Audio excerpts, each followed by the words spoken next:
Good afternoon, YouTube. I'm going to do a short video on how to do an oil change on an Onan RV QG 4000 generator. This is a generator you'll find in many newer Class C RVs, specifically typically a 30 amp RV, as this generator is rated to 33 1/3 amps per the sticker on the side. So before we get started, let me show you what you need.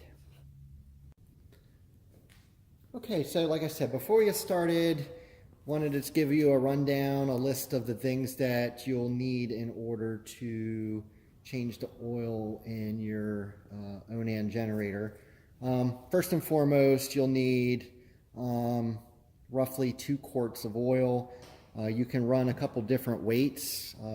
Per the manual, when I was just checking it out, said you can run SAE 30 oil for any time the temperature is above 32 degrees, and it didn't really have an upper limit in terms of temperatures.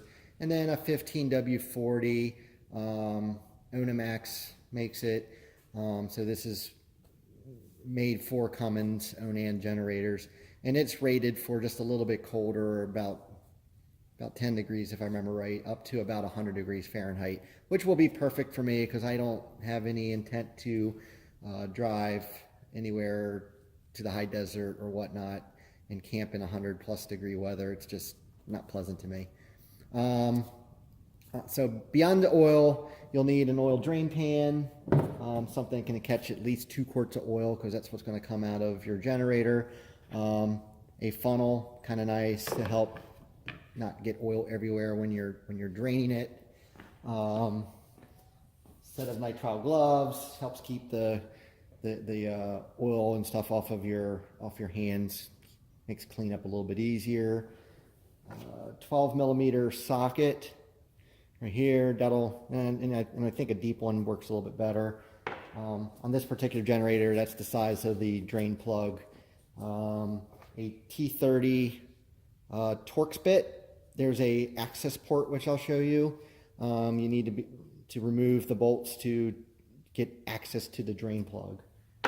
And then, because these are both 3/8 drive sockets, so a 3/8 drive ratchet will come in very useful. And then, of course, a couple paper towels to help clean up any oil after you're done draining, cleaning off the oil drain plug and whatnot. So let me get set up and I will go through the procedure.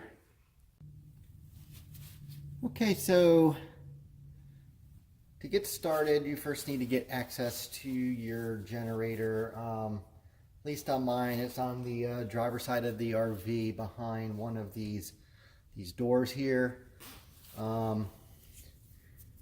Just like any of the other storage doors, pretty easy to get to. You just turn your little knob here, and if you have a lock on it like I do, you can unlock it. Mine's already unlocked. One thing you might want to notice is over here. Let me move this over a little closer. Kind of interesting. I mentioned this in one of the articles on my website, but almost every RV comes with the same lock. I think it's a CH751, something like that. And if you don't believe me, just take a look at your door keys, and it probably has stamped on the side CH751. It's a dirty little RV industry secret. So basically anybody can get into anybody's storage doors. Found these nice barrel locks.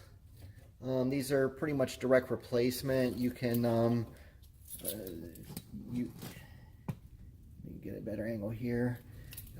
You measure the offset here, and then there's a measuring guide on the site, and you just get the right offset and the right latch here, and then basically you just take it apart, undo this one bolt here, and the old lock will pop out, and then you just pop this new one in and tighten it up. One thing I do like is that it's a barrel lock, so you can use a key that looks a little bit like this.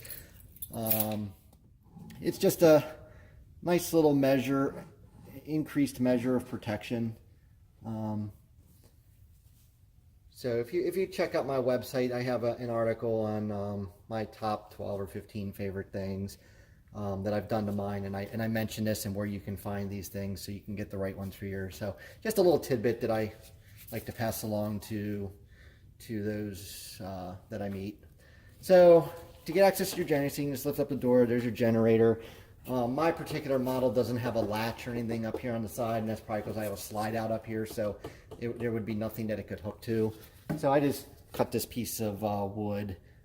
It's just a 1x3 or something like that, 1x2, that I can just kind of stick up in here and hold it, and so it'll pry up. So the first thing you'll need to do on this Cummins generator is there's two little latches, one right here, one right here. You turn them 90 degrees counterclockwise, and then you'll see the whole thing will pop forward. Now on mine, the way it sits, it hits the body here real easy. All you gotta do is just lift it up and down, and you can just take the panel right out. First thing that I recommend whenever changing the oil on any kind of engine is to get the engine up to operating temperature. You can either do that from the inside panel, or you can do it here from this remote area here. Generally, you just hold this to pre-prime the system. You can hear it kind of humming just a little bit.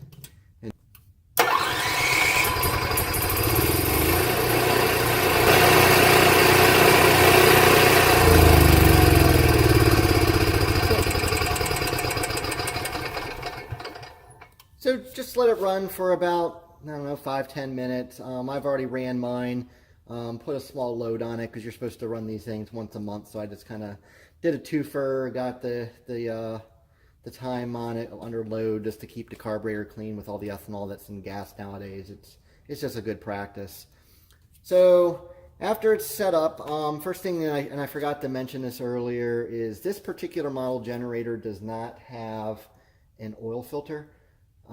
Like a spin-on oil filter like some generators do. This particular model doesn't. So definitely consult with your owner's manual for your generator to find out exactly what you need. Okay, this looks like it'll work. So first thing first, you'll see up underneath, we're looking right underneath on the bottom side of the generator compartment right at this second. So the first thing you'll notice is right here there's a green cover, and there's something I don't really like about it, and I'll show you here in a second. But this particular cover is held on by two T30 Torx bits. So you just reach up in here and you loosen them up. Loosen them both. You only really have to remove one. You can leave one loose, but I'm going to take them both off because I want to show you one little thing that troubled me just a little bit. Yeah, one thing that I noticed is if you look on here, all of the paint has been compromised and it's starting to rust real bad. So I'm going to use this opportunity to dress this up with some sandpaper with an air sander that I have. Get some fresh paint on it just to protect it, because this isn't particularly that thick of a piece of metal, and I don't want it to rust through over time. So right below it, right up in here, you'll find the 12 millimeter drain plug. So let me grab the oil can, sorry, the drain pan. So just grab the drain pan, and I'm gonna stick it up under place. That way it'll be ready to catch any oil. I've done this before, and that's why I like to always remind people there's a drain, like a seal on like these type of ones. There's a drain plug in the middle and a vent up here on the side. Make sure they're both open, because I didn't do that once, and the oil came out so fast when I was changing the oil on a vehicle that it overflowed and made one bloody mess. So just pop that loose, and it's basically thread her down. Keep a little bit of pressure on it till you can feel the threads are basically all disengaged, and then drop it. And you can see here the oil is draining out. Looks pretty good. You know, I don't run my generator very often, but I'm a big fan of changing oil at least once a year on the vehicles, just because you can get acidic buildup in oil. You can also get some water in the oil over time, just, you know, natural moisture in the air. So having some clean oils, cheap insurance, protects your investment. You know, you don't want to skimp and have that issue. Okay, so the oil's pretty much finished draining. So I'm gonna reach up under here and replace the plug that I had already wiped off with those towels that I showed earlier. Just paper shop towels work fine, or just a rag or whatever. Loosen up hand tight up against the seal. You want to make sure you don't cross thread this. It's maybe a steel or aluminum piece. You don't want to damage the threads. And then just give it a small little tighten. And then you can use this opportunity to put this thing back on. Like I said, I'm gonna off to the side, I'll sand this thing off, get some fresh paint on. I'll put it back on tomorrow. Okay, so reset the camera back up here so you can see the side of the generator where we first started. So now that the oil's been drained, easiest thing to do is right here is where you fill it up. It could be a little tight. Just give it a couple turns till it comes loose. You'll see it's got a integrated dipstick. Probably has a little bit of residual oil, so I just give it a quick wipe off to give me a good measurement when done. My manual said that this thing takes 1.6 quarts of oil. Generally, oil comes in 1 quart things, so I bought 2. If you look at the side of this quart here, you'll see I drew a black line. I did just quickly did the math, and roughly at 1.6 quarts, once I get to 0.6 of this quart, there'll be about 13 fluid ounces left. So what I did is I drew this black line just above the 12. I'll fill it up really close to that black line, that 1 quart plus this one up to the black line, and then I'll just let the oil settle. I'll put the dipstick back in, see where we're at, and then adjust levels from there. So, like I said, it's pretty easy to. You can fill it right straight on, right in the hole. Like I said, I throw a funnel in here. Let me back this up just a bit. So I'm gonna start off by putting in the first full quart, the one that doesn't have the mark on it, and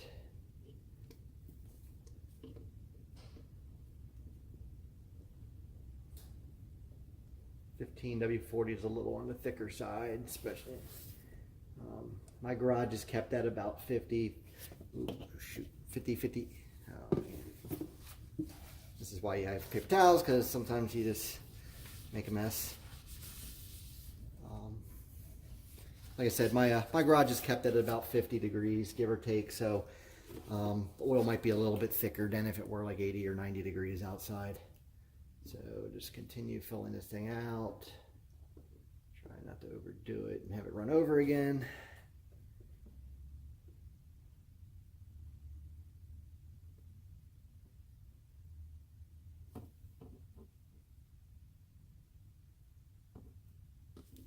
Okay, so there's 1 quart, or mostly 1 quart since I just lost a little bit.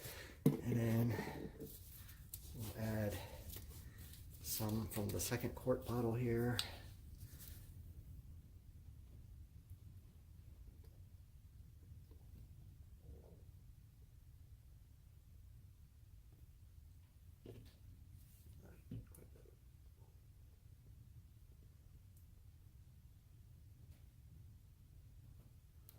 Stop in to check every once in a while. You see I'm getting a little bit closer. Yeah, it's a nice little sight here, a little closer to my mark.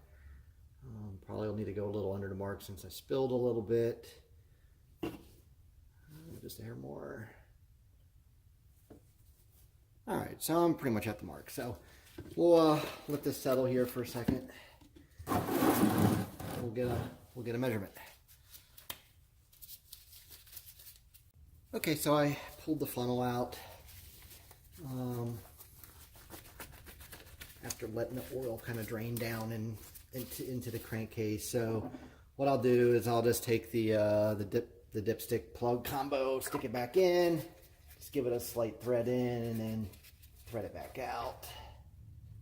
And taking a look at it, I don't know if it shows on this very well, but I'm just pretty much up to this upper mark, so this is pretty good. You know, I could probably put another couple ounces in here, but it's close enough. So I'll pull the funnel back out. So give that a nice snug tightness. And then it's just in reverse, taking, you know, you put the cover, at least like on this one here, you just stick it up within the body so it can drop down on the slit, close it, quarter turn, and then you can put the cover down, and that's it. So that's how you change the oil in a Cummins Onan RV QG 4000 generator. Pretty simple, only probably real time. I probably only had 15 minutes, not including the generator run time just to get it warm. Definitely something nice to do yourself. And like I said, sometimes doing these things yourself lets you find other issues like the rusted access plate. You know, if I took it to a shop to have it done, you know, they would have been like, whatever, and put it back on, and I would never have known the wiser. So it gives me an opportunity to at least fix something minor. So anyway, thanks for watching, and check me out on www.rvtricks.com. Got a lot of different content that you might find useful. Thank you.